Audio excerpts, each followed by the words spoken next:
उत्तर प्रदेश के अंदर एक ऐसी घटना हुई है जो आज तक शायद आपने कभी सुनी नहीं हो, देखी नहीं हो, लेकिन इस घटना को दबा दिया गया है। बर्फ की सिल्लियों के नीचे इस खबर को दबा दिया गया है। लेकिन ये खबर खोद करके मैं आपके लिए लेकर के आया हूं और इस खबर को आप सुनेंगे तो आप कहेंगे कि योगी आदित्यनाथ जी, आपके बस की बात अब रही नहीं, आप इस्तीफा दे दीजिए। उत्तर प्रदेश के अंदर एक बीमार व्यक्ति, उसका ऑक्सीजन मास्क निकाल करके फेंक दिया जाता है। उसकी पत्नी के साथ में दरिंदगी करने की सारी कोशिशें की जाती हैं और जब दरिंदे फेल हो जाते हैं तो बीच रास्ते में उस महिला को उतार देते हैं। उसके पति को, जो बीमार है, एम्बुलेंस के अंदर पीछे लेटा हुआ है, उसका ऑक्सीजन मास्क उतार करके फेंक देते हैं। और उसके बाद में सबसे बड़ी चीज और सबसे हैरान करने वाली, और योगी आदित्यनाथ की सरकार को चलू भर पानी में डूब करके मरने वाली कहानी फिर सामने आती है। यह महिला जैसे तैसे करके पुलिस को फोन करती है और पुलिस को जब यह महिला फोन करती है तो पुलिस वहां पर पहुंचती है।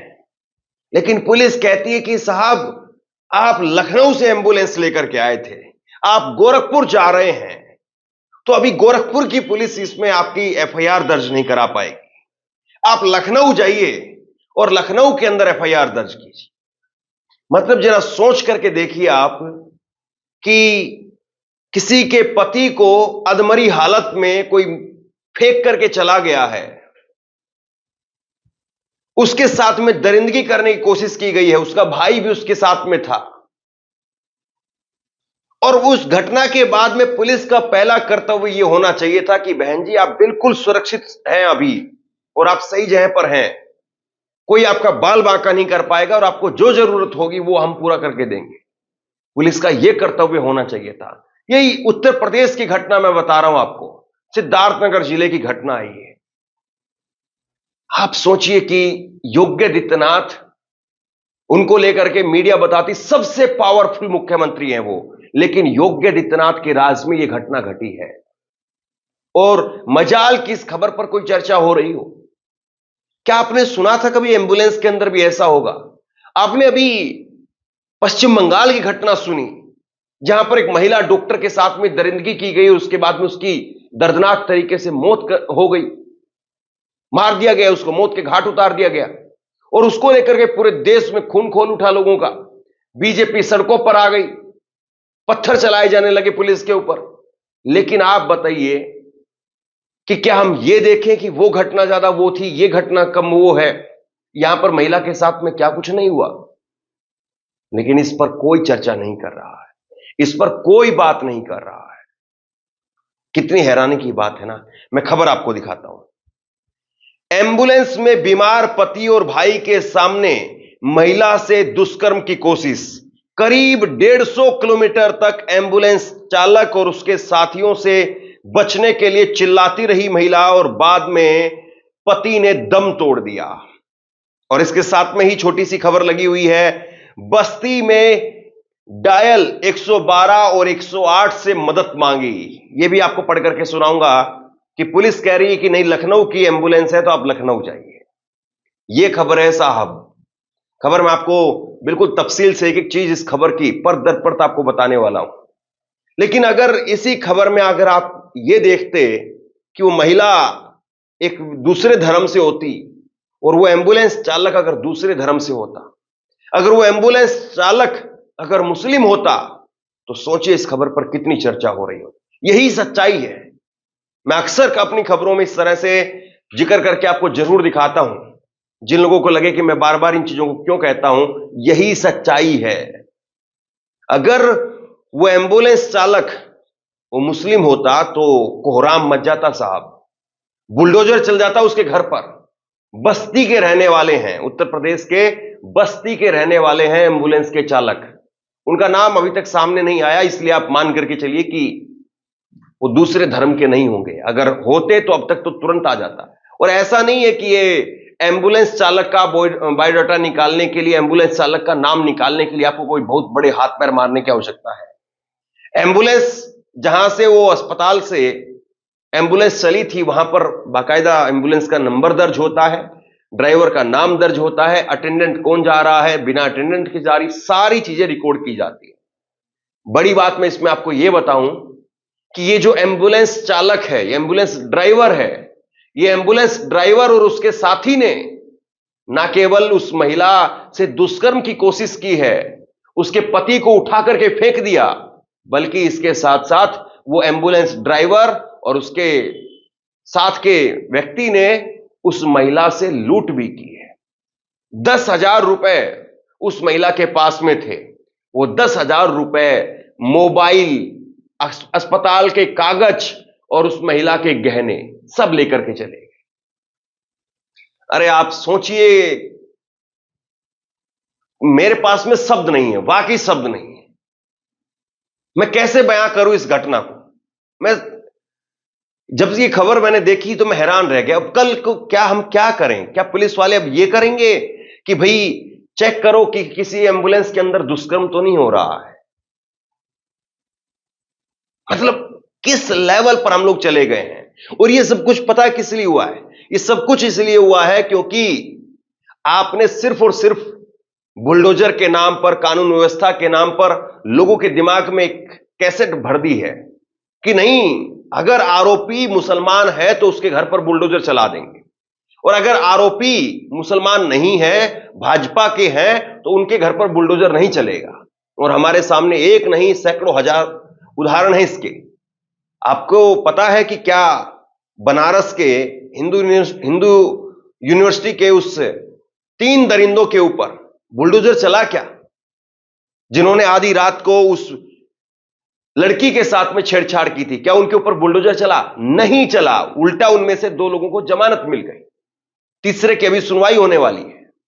तो जब आप प्रदेश के अंदर इस तरीके से सरकार चलाते हैं, तो फिर प्रदेश में लोगों को खुलेआम आप मैसेज दे रहे हैं कि नहीं, हमारा पूरा ध्यान एक समुदाय विशेष की चूड़ी टाइट करने पर है। खबर मैं आपको थोड़ा डिटेल में दिखाता हूं। एम्बुलेंस में पीछे पति जीवन के लिए जूझ रहा था। आगे की सीट पर उसकी पत्नी से निजी एम्बुलेंस चालक और उसके साथी चलती हुई गाड़ी में शर्मनाक हरकतें करते रहे। बस्ती जगह है ये।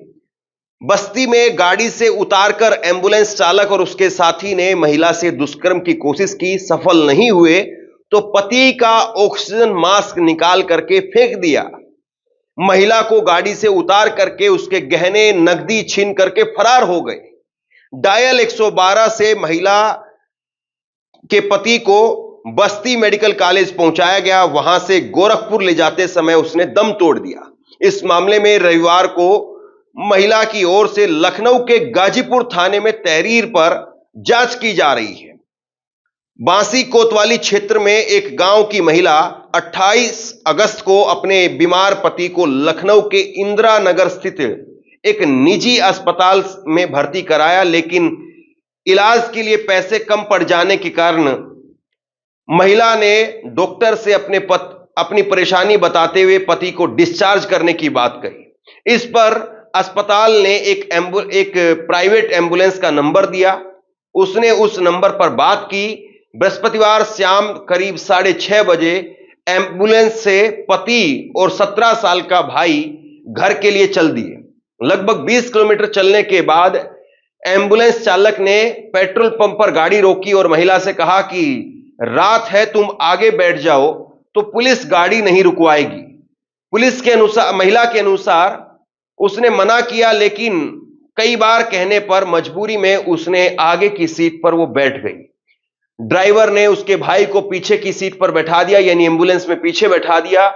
आरोप है कि कुछ दूर जाने के बाद ड्राइवर और उसके साथी ने महिला के साथ में छेड़खानी शुरू कर दी। महिला के बार बार मना करने के बावजूद भी वह मान नहीं रहे थे। इस पर वह शोर मचाने लगी, लेकिन गाड़ी का शीशा बंद होने के कारण उसकी आवाज बाहर तक नहीं जा पाई। हालांकि उसकी चीख सुनकर के पीछे की सीट पर बैठे भाई को कुछ गलत होने का एहसास हुआ, तो उसने भी शोर मचाना शुरू कर दिया। करीब 150 किलोमीटर तक एम्बुलेंस चालक और उसके साथी महिला से शर्मनाक हरकतें करते रहे। साहब ये सब कुछ हुआ है उत्तर प्रदेश के अंदर, उत्तर प्रदेश की राजधानी लखनऊ के अंदर। मतलब जितनी आप इस घटना की निंदा कर सकते हैं तो वो तो छोड़ दीजिए, निंदा तो बहुत छोटा शब्द हो गया। मैं सोच करके हैरान हूं कि कैसे इन दरिंदों के हौसले इतने बुलंद हैं और योगी आदित्यनाथ जो बुलडोजर की बात करते हैं।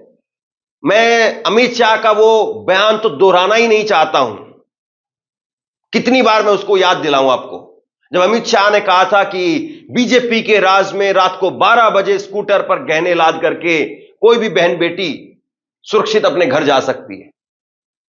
अरे छोड़ दीजिए आप किसी की बहन बेटी के बारे में, एक महिला वो अपने बीमार पति के साथ में और एम्बुलेंस के अंदर सुरक्षित नहीं है, और जो एम्बुलेंस आपकी राजधानी डबल इंजन की राजधानी से गई थी, शर्म आनी चाहिए, चलू भर पानी में डूब मरना चाहिए। और अभी तक मैं जो खबरें चेक कर रहा था, अभी तक इस एम्बुलेंस चालक की गिरफ्तारी की खबर मुझे कहीं नहीं दिखी है। आप बताइए, एक एम्बुलेंस चालक को आप गिरफ्तार भी नहीं कर पाए। और 28 अगस्त की घटना है साहब, 28 अगस्त की घटना है, अब 5 सितंबर को यह घटना सामने आई है, मतलब हफ्ता भर बीत गया और अभी भी मैं चेक कर रहा हूं तो अभी भी मुझे गिरफ्तारी की खबर नहीं दिखी है। सोचिए किसी दिन अगर आपके परिवार की कोई महिला हो, आपकी बहन हो, आपकी मां हो, आपकी पत्नी हो, और आपके साथ में अगर कोई ऐसा वाकया हो जाए, आप बीमार पड़ जाएं और आपके घर में आपकी बहन या आपकी पत्नी या आपकी मां आपको लेकर के जाए और आपके परिवार की उस महिला को, एक बार जरा उस महिला के जगह पर रख करके देखिए, आपका खून खौल उठेगा।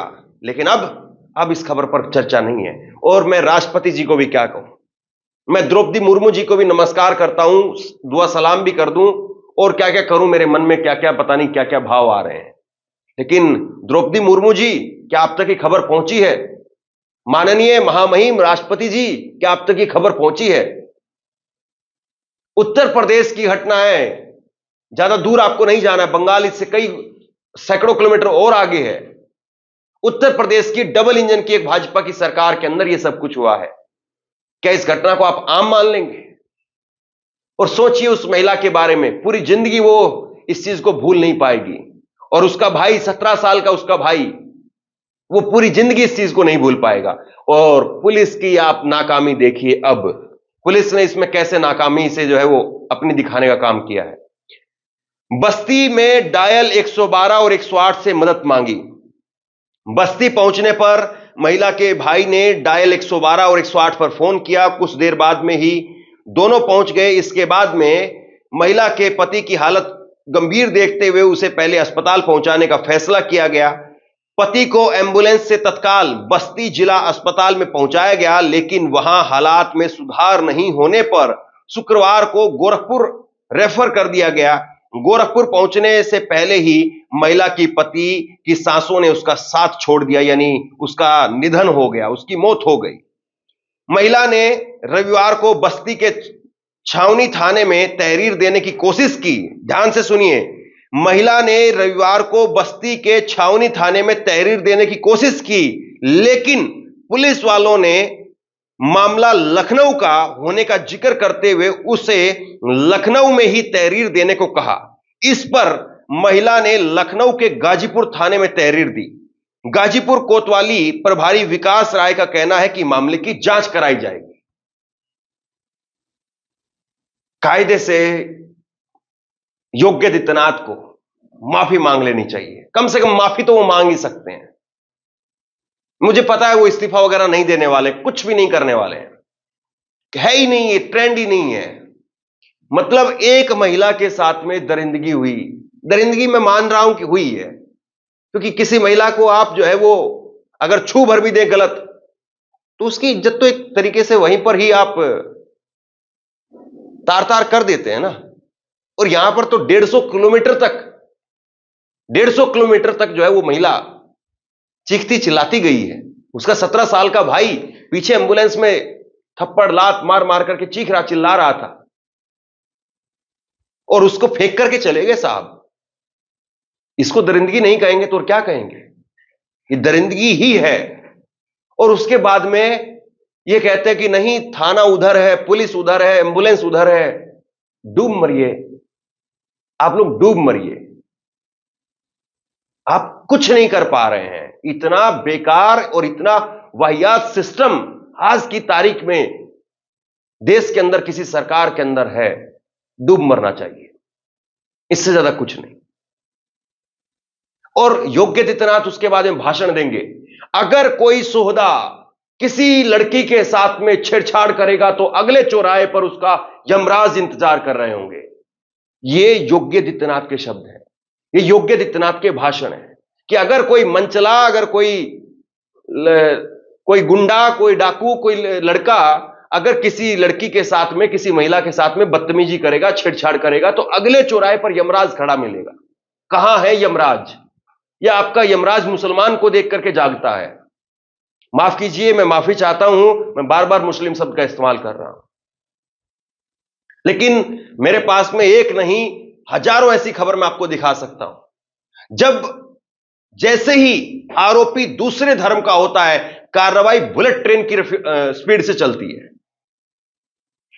और जब भाजपाई हो या फिर एक ही उसमें हो तो फिर सब कुछ सन्नाटा। अगर यही व्यक्ति यहां पर ये ड्राइवर अगर आज ही जो है वो पता चल जाए कि फला धर्म का है, तो देखिए किस बुलेट ट्रेन की रफ्तार से पता चलेगा। उसके एम्बुलेंस का जो है वो पता चलेगा कि उसका इंश्योरेंस नहीं है, या फिर उसका पोल्यूशन नहीं है, या ड्राइवर का जो लाइसेंस है उसकी डेट एक्सपायर हो चुकी है, तो कैसे उसके ऊपर कार्रवाई होगी? मतलब एम्बुलेंस पर भी बुलडोजर चला दिया जाएगा, घर पता किया जाएगा, घर पर बुलडोजर चला दिया जाएगा, जिस नौकरी में होगा वहां से नौकरी से निकलवा दिया जाएगा। जहां तहां उसका मकान, प्लाट, दुकान जो भी दिखेगा उसके कागज निकाले जाएंगे। 24 घंटे के अंदर अंदर पूरा कार्रवाई करके उसको तहस नहस कर दिया जाएगा। लेकिन अब 28 अगस्त थे और 5 सितंबर आज बीत गए, आज ये खबर सामने आई है। अपनी बहन बेटी के बारे में सोचिए, और अगर आपको लगता है कि नहीं इसमें कोई ज्यादा चीखने चिल्लाने वाली बात नहीं है, नॉर्मल बातें हैं, होती रहती हैं, बड़े बड़े शहरों में छोटी छोटी ऐसी बातें होती रहती हैं। योगी आदित्यनाथ क्या खाली बैठे हैं?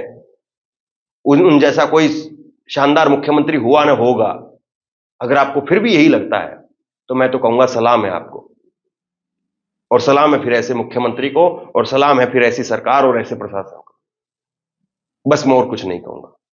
आप लोग इस खबर को शेयर कीजिए इस बात के लिए कि 5 दिनों तक, 7 दिनों तक, 10 दिनों तक ये खबर ऐसे ही दबी रह गई, और अभी भी इस पर मेन स्ट्रीम मीडिया ना योगी आदित्यनाथ का इस्तीफा मांगने वाला है, ना उस पर चर्चा करने वाला है, ना उस पर डिबेट करने वाला है। अगर आपको लगता है कि किसी बहन बेटी के साथ गलत हुआ है और कल को आपकी भी बहन बेटी वहां पर हो सकती है, तो इस खबर को जरूर शेयर कीजिए। बहुत बहुत धन्यवाद।